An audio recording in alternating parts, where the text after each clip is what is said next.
Ang mabuting balita ng Panginoon ayon kay San Lucas. Noong panahong iyon, isinaysay ni Jesus ang isang talinghagang upang ituro sa mga lagad na dapat sila'y manalangin lagi at huwag manghinawa.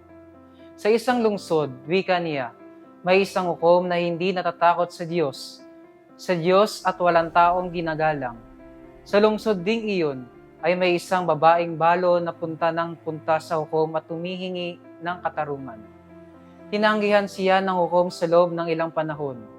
Ngunit, nang malaunan ay nasabi nito sa sarili, "Bagamat hindi ako natatakot sa Diyos, ni gumagalang kaninuman, igagawad ko na ang katarungang hinihingi ng babaeng ito, sapagkat lagi niya akong ginagambala.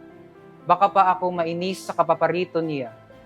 At sinabi ng Panginoon, "Naririnig ninyo ang sinasabi ng masasamang hukom. Hindi ipagkakait ng Diyos ang katarungan sa kanyang mga hinirang na dumadaing sa kanya araw-gabi. Bagamat tila nagtatagal iyon, sinasabi ko sa inyo, agad ninyong ikagawad sa kanila ang katarungan. Ngunit, pagdating ng anak ng tao sa daigdig na ito, may makita kaya siyang mga taong nananalig sa kanya." Ang mabuting balita ng Panginoon.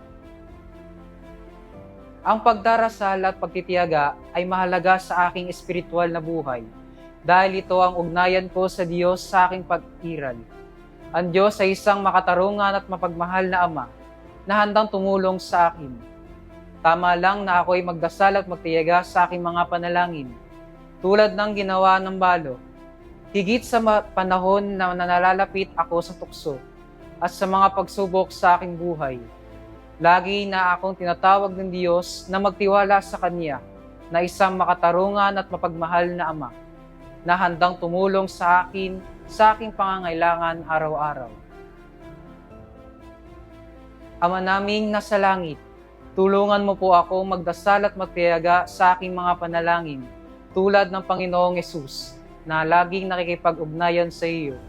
Bigyan mo ako ng lakas ng loob upang lumapit sa iyo, magtiwala sa iyo at sa iyong mga plano para sa aking buhay, higit pa sa panahon ng mga pagsubok na aking pinagdadaanan. Amen.